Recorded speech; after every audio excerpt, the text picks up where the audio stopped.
Hello everyone, welcome to live study. आज के इस वीडियो के माध्यम से हम विभिन्न राज्यों की न्यायिक सेवा परीक्षा के लिए UGC NET, higher judicial service तथा अन्य विधि से संबंधित उन परीक्षाओं के लिए जिनमें के लॉ वाले भाग से कंबाइंड रूप से कुछ प्रश्न पूछे जाते हैं, जैसे संविधान, आईपीसी, हिंदू लॉ, मुस्लिम law, CPC, transparent property act, तो इन सभी पर मिक्स करके ये प्रश्न हम आपके लिए इस वीडियो के माध्यम से प्रस्तुत कर रहे हैं। सो स्टूडेंट्स, आप चैनल को पहली बार विजिट करें तो चैनल को सब्सक्राइब करें, उसके पास में बेल आइकन बटन को प्रेस करें जिससे कि सभी वीडियोस की नोटिफिकेशन आपको मिल सके। वीडियो आपको पसंद आता है आप इसे लाइक करें तथा अपने दोस्तों के साथ शेयर करना न भूलें। अब आप प्ले स्टोर से हमारी एप्लीकेशन को डाउनलोड कर सकते हैं। इसके लिए प्ले स्टोर में आपको लाइव स्टडी लिखना होगा तथा 3 बटन पर जाने के बाद आप यहाँ फ्री स्टडी मटेरियल तथा फ्री टेस्ट सीरीज का लाभ उठा सकते हैं। पेड टेस्ट सीरीज के लिए आपको स्टोर सेक्शन में जाना होगा। यहाँ जाने के बाद आप सभी राज्यों की एक कंबाइंड रूप से न्यायिक सेवा परीक्षा के लिए 20 प्रश्न पद्धति की हिंदी माध्यम रेगुलर टेस्ट सीरीज ज्वाइन कर सकते हैं। टेलीग्राम चैनल लाइव स्टडी तथा लाइव स्टडी डिस्कशन को भी ज्वाइन कीजिएगा। फेसबुक पेज लाइव स्टडी 123 तथा इंस्टाग्राम पेज law.study-123 को भी ज्वाइन कीजिएगा। प्रारंभ करते हैं प्रश्नों की श्रृंखला को। जो भी स्टूडेंट्स हमारे साथ वीडियो देख रहे हैं, वीडियो को लाइक, शेयर, कमेंट करते चलें। प्रश्न दिया गया है कि भारत के उपराष्ट्रपति उनकी कार्यविधि समाप्त होने के उपरांत, ठीक है, vice president of India on expire on his term, पहला है कि वह पद त्याग देता है। अनिवार्य रूप से 2 माह का समय विस्तार मिलता है। जब तक उसका उत्तराधिकारी पद ग्रहण नहीं कर लेता तब तक वो पद पर बने रहेंगे और पद त्याग करने से पूर्व अपने उत्तराधिकारी का चयन करता है। कौन सा आंसर यहाँ पर सही है बताइएगा।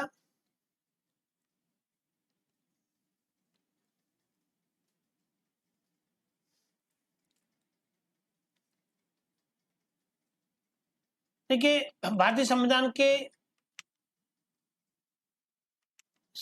आर्टिकल 67 पर जाइएगा और आर्टिकल 67 ये उपराष्ट्रपति की इस गतिविधि को लेकर के, जो कि पदावधि के संबंध में प्रावधान करता है, ये कहता है कि उपराष्ट्रपति अपने पद की अवधि समाप्त होने पर, ठीक है, हो जाती है, पर भी तब तक पद पर बना रहेगा जब तक कि उसका उत्तराधिकारी अपना पद ग्रहण नहीं कर लेता है। तो ऑप्शन क्रमांक सी यहाँ पर इसका करेक्ट आंसर है।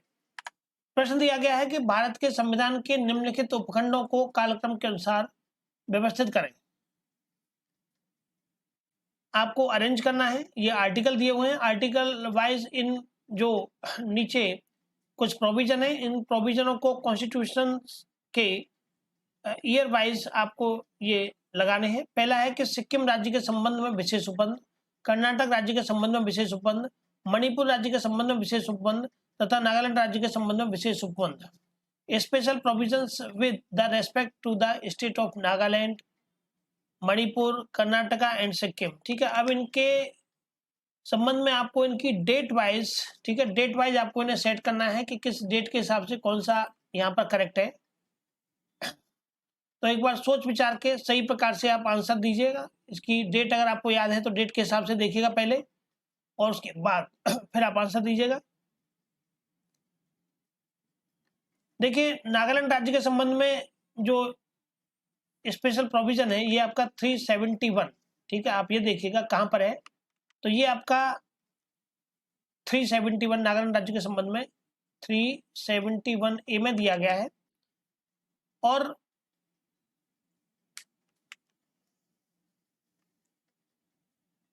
इसके संबंध में ये संशोधन अधिनियम जो था ये था 1962, ठीक है। ये 13वें संविधान संशोधन अधिनियम के द्वारा 1962 में ये अंतर स्थापित किया गया था।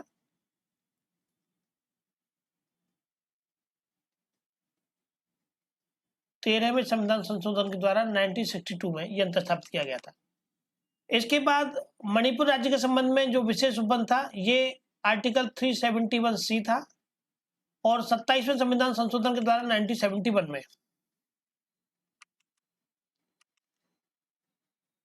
27वें संशोधन के द्वारा 1971 में, ठीक है। तो ये डेट आप याद रखिएगा, डेट के हिसाब से आपको सेट करना है। सिक्किम की बात करें तो 1975 में, ठीक है, और ये आपको ये बहुत याद होगा, 36वें के द्वारा ये बहुत पूछा जाता है। 36वां संविधान संशोधन अधिनियम था और 1975 था। कर्नाटक राज्य की बात करते हैं तो कर्नाटक राज्य के संबंध में ये 98वां था और 2012 था। ठीक है, 98 था और 2012 था। ठीक है, अब आप इसको क्रम से लगा दीजिए, 62 है, 71 है, 75 है, 2012 है। ठीक है, अब ये चार ऑप्शन आपको दिखाई दे रहे हैं। चार ऑप्शन के हिसाब से आप इसको सही प्रकार से लगा सकते हैं। तो देखिए 4, 3, 1 और 2। ठीक है, ऑप्शन क्रमांक सी यहाँ पर इसका करेक्ट आंसर हो जाएगा। ठीक है, इस तरह से प्रश्न दिया है कि राष्ट्रपति के द्वारा अनुच्छेद 356 के अंतर्गत किसी राज्य में आपातकाल या राष्ट्रपति शासन निम्नलिखित किस अधिकतम अवधि के लिए अध्रोपित किया जा सकता है। ठीक है, state emergency of the president rule under the article 356 can be imposed in a state by the president for maximum period of 3 वर्ष के लिए, 2 वर्ष, जिसे 1 वर्ष तक के लिए और बढ़ाया जा सकता है, 6 महीने के लिए, 1 वर्ष के लिए। 356 के अंतर्गत किसी राज्य में आपातकाल की जो स्थिति है वो कितने समय तक के लिए और इम्पोज की जा सकती है। ठीक है, और बढ़ाई जा सकती है। बताएगा सही आंसर क्या है।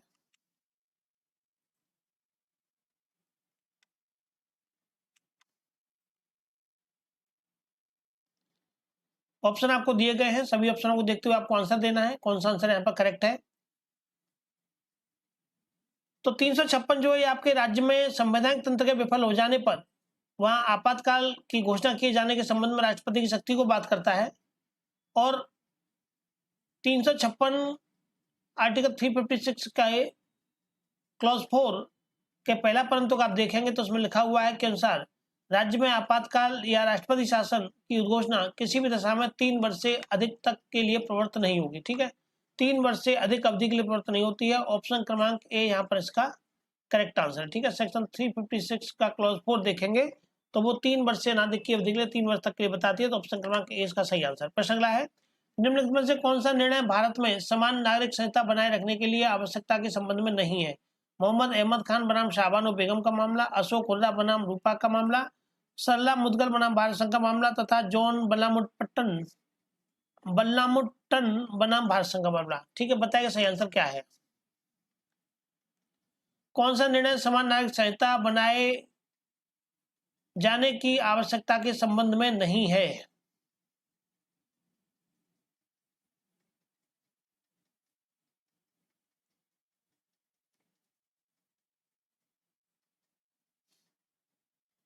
बताइएगा।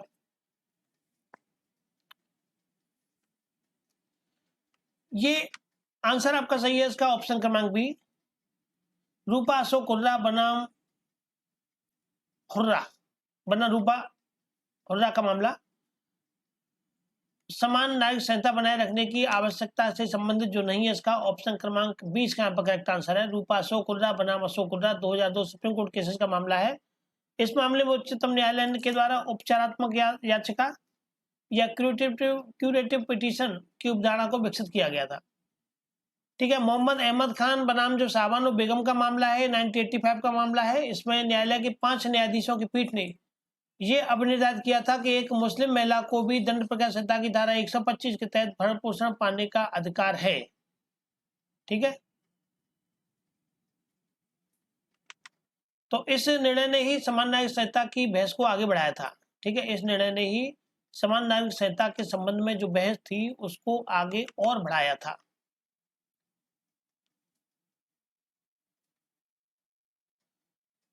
तो बाकी के आपके जो नहीं है इसमें हमसे नहीं वाला ऑप्शन पूछा गया था। तो नहीं वाले ऑप्शन के संबंध में हमने इसका जवाब दिया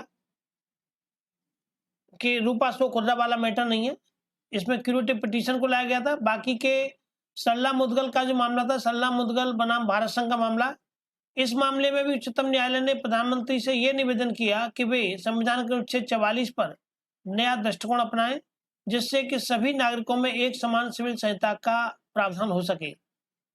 जॉन बल्लामट्टन बनाम भारत संघ 2003 सुप्रीम कोर्ट का मामला था। इस मामले में भारतीय संविधान के अनुच्छेद 32 के तहत व्यक्तिगत कानून की चुनौतियों को संवैधानिक वैधता से संबंधित किया गया था। तो ये सभी तीनों जो मामले हैं ये संबंधित है आपके समान नागरिक संहिता को लेकर के, केवल इस ऑप्शन क्रमांक बी को छोड़ करके। यहाँ क्यूरेटिव पिटीशन की बात कही गई थी, बाकी तीनों मामलों में ये समान न्यायिक संहिता बनाए जाने के संबंध की आवश्यकता पर बल दिया गया था। प्रश्न निम्नलिखित में से किस मुकदमे में यह निर्णय दिया गया था कि विधि के द्वारा स्थापित प्रक्रिया का अर्थ है कि वह प्रक्रिया न्यायसंगत, निष्पक्ष और तर्कसंगत होगी? खड़क सिंह बनाम उत्तर प्रदेश राज्य, ए के गोपालन बनाम भारत संघ, मेनका गांधी बनाम भारत संघ तथा गोविंद बनाम मध्य प्रदेश राज्य का मामला। बताइएगा सही आंसर क्या है।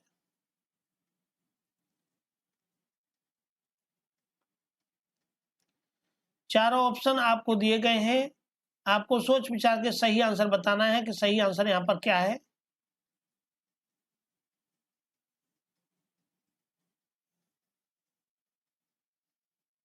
चलिए, इस प्रश्न का सही आंसर है मेनका गांधी बनाम भारत संघ, ऑप्शन क्रमांक सी।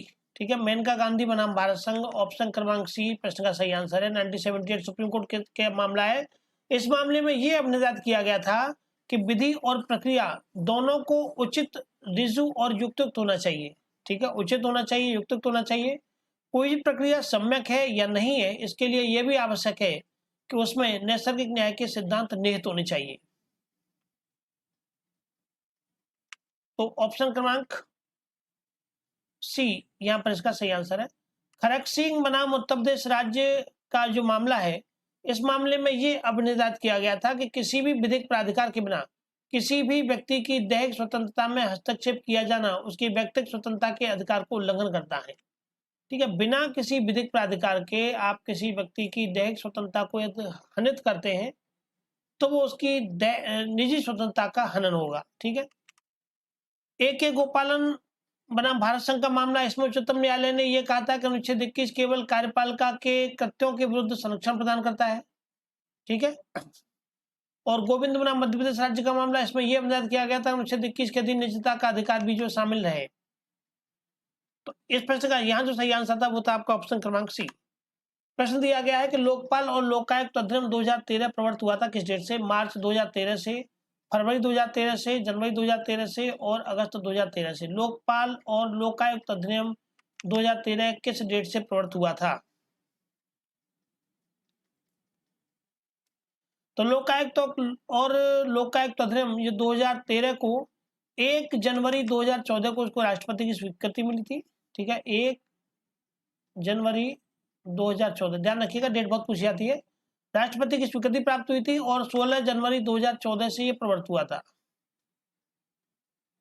हालांकि यहाँ कोई भी ऑप्शन नहीं दिया गया तो आप इसका ऑप्शन बना लीजिएगा 16 जनवरी 2014। ठीक है, 16 जनवरी 2014 से ये प्रवर्तित हुआ था।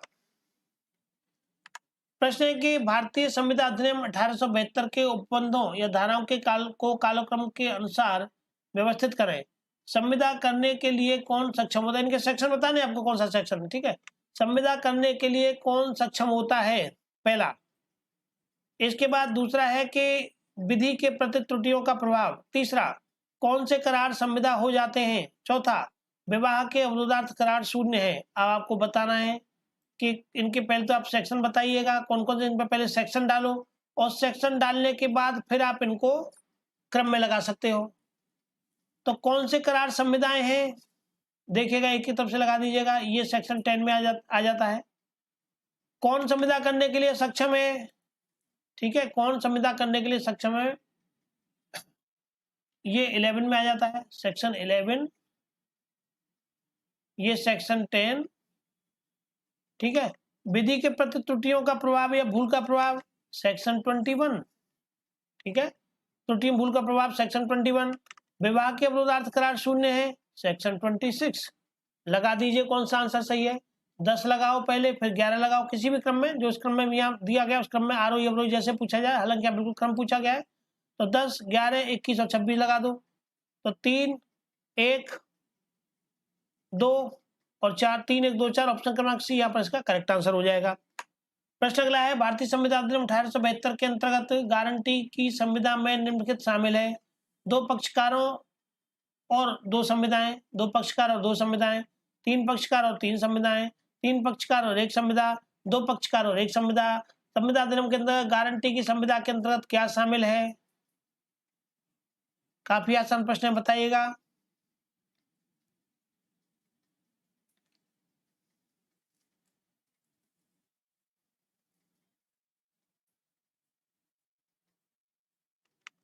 इसके संबंध में ऑप्शन क्रमांक 20 का सही आंसर है। आप सेक्शन की बात करें तो सेक्शन 126 पर जाएगा इंडियन कॉन्ट्रैक्ट एक्ट के, ठीक है। धारा 126 में जाएगा। धारा 126 ये प्रत्याभूति की संविदा के संबंध में या गारंटी कॉन्ट्रैक्ट ऑफ गारंटी की संबंध के संविदा के संबंध में बात करता है। प्रत्याभूति की संविदा ये कहती है कि किसी पर व्यक्ति के द्वारा, दूसरे व्यक्ति के द्वारा, किसी पर व्यक्ति के द्वारा व्यतिक्रम की दशा में उसके वचन का पालन या उसके दायित्व का निर्वहन करने की संविदा, ये प्रत्याभूति की संविदा होती है, ठीक है। यानी किसी के पास कोई गारंटी रख देना, लिया जाना, ये प्रत्याभूति संविदा होती है।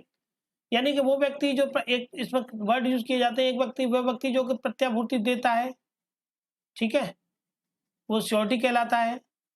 और वो व्यक्ति जिसके व्यतिक्रम के बारे में प्रत्याभूति दी जाती है वो मूल ऋणी कहलाता है, ठीक है, प्रिंसिपल डेप्टर कहलाता है। और वो व्यक्ति जिसको प्रतिभूति दी जाती है वो लेनदार कहलाता है। इस तरह से प्रत्याभूति पक्षकार में 3 पक्षकार होते हैं और 3 संविदाएं होती हैं, ठीक है। 3 पक्षकार होते हैं और 3 विवक्षित प्रकार की संविदाएं होती हैं। किस किस के साथ होती है?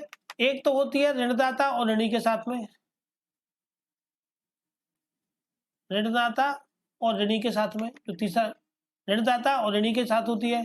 एक ऋणदाता और प्रतिभू के मध्य होती है, ऋणदाता और प्रतिभू के मध्य होती है, ठीक है। 3 तरह की संविदा होती है। एक ऋणी और प्रतिभू के बीच होती है। इस तरह से ये 3 प्रकार के कॉन्ट्रैक्ट यहाँ पर बनते हैं, ठीक है। 3 प्रकार की संविदा होती है। तो भारतीय संविधान 1872 के अंदर गारंटी की संविदा या प्रत्याभूति की संविदा जो होती है, ये 3 पक्षकार और 3 संविदाएं इसमें होती हैं, ठीक है। जैसे कि कोई कंपनी मान लीजिए रेलवे के साथ करार करती है तो उसको कुछ गारंटी देनी होती है, तो वो गारंटी की जो रकम है वो बैंक में जमा कर दी जाती है, ठीक है। अब रेलवे वर्सेस वो कंपनी, दोनों के बीच का करार है। गारंटी किसके पास है? बैंक के पास है। अगर ये काम समय से नहीं करेगा तो कौन जिम्मेदार होगा? बैंक, ठीक है।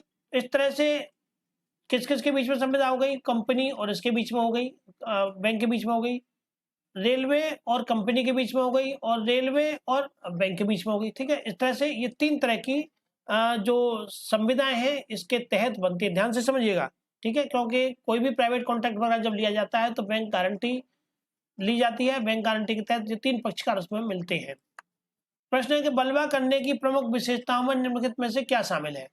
बल और हिंसा का प्रयोग, चेतावनी देना, सामान्य प्रयोजन हेतु हिंसा या गाली गलौज की भाषा का प्रयोग। बताइएगा।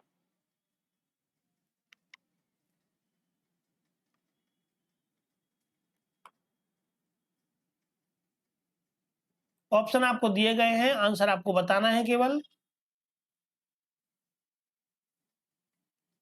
देखिए, इंडियन आईपीसी का सेक्शन 146 देखिएगा। सेक्शन 146 ये बलवा, ठीक है, को परिभाषित करता है। और बलवा में यह कहा गया कि जब कभी विधिविरुद्ध जमाव के द्वारा या उसके किसी सदस्य के द्वारा ऐसे जमाव के सामान्य उद्देश्य को अग्रसर करने में बल का या हिंसा का प्रयोग किया जाता है तो ऐसे जमाव का हर सदस्य वो बलवा के अपराध किए जाने का दोषी होगा। तो ऑप्शन क्रमांक ए यहाँ पर इसका सही आंसर है, बल और हिंसा का प्रयोग, ठीक है। 147 में इसमें आगे ये कहता है कि कोई भी बलवा करने का दोषी होगा वह दोनों में से किसी भांति के कारावास से जिसकी अवधि 2 वर्ष तक की हो सकेगी या जुर्माने से दोनों से दंडित किया जाएगा। 146 में परिभाषा बता दी गई, 147 में का पनिशमेंट बता दिया गया कि ये है। तो बल और हिंसा का प्रयोग ऑप्शन क्रमांक ए इसका यहाँ पर करेक्ट आंसर है।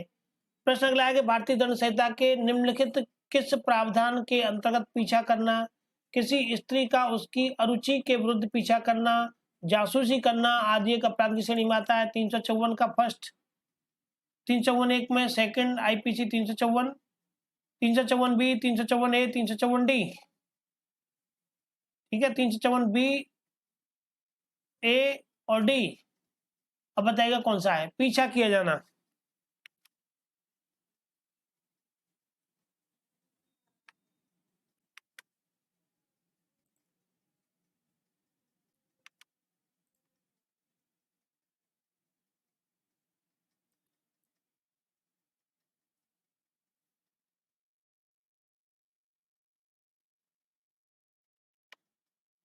चलिए वेरी गुड। और भी स्टूडेंट बताइए जो भी देख रहे हैं वीडियो को, आंसर दे सभी लोग।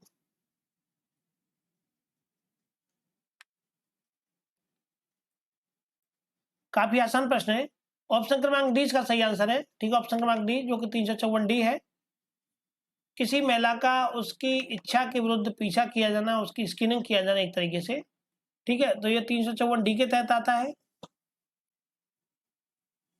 यानी कि कोई भी पुरुष जो कि किसी भी स्त्री का बताता है 354 डी को उसके व्यक्तिगत अन्योन्य क्रिया को आगे बढ़ाने के लिए उस स्त्री द्वारा स्पष्ट रूप से अनिच्छा प्रदर्शित किए जाने के बावजूद भी उसका पीछा करता है, बारंबार उसका पीछा करता है, उससे संपर्क करता है या उसके करने का प्रयत्न करता है, अथवा जो कोई किसी भी स्त्री के द्वारा इंटरनेट, ईमेल या किसी भी अन्य प्रारूप की इलेक्ट्रॉनिक संसूचना का प्रयोग किए जाने को मॉनिटर करता है, तो वो पीछा करने का अपराध करता है।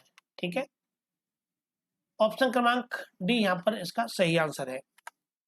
प्रश्न निम्न में से कौन सा निर्णय लिव इन संबंधों के विषय से नहीं है?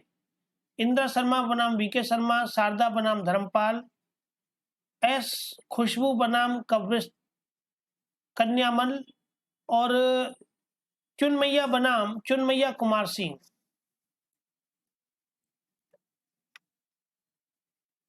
बताइएगा।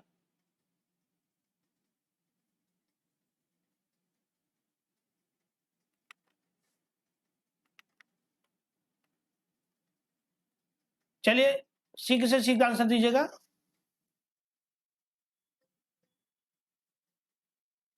लास्ट प्रश्न है ये आपका इस वीडियो का।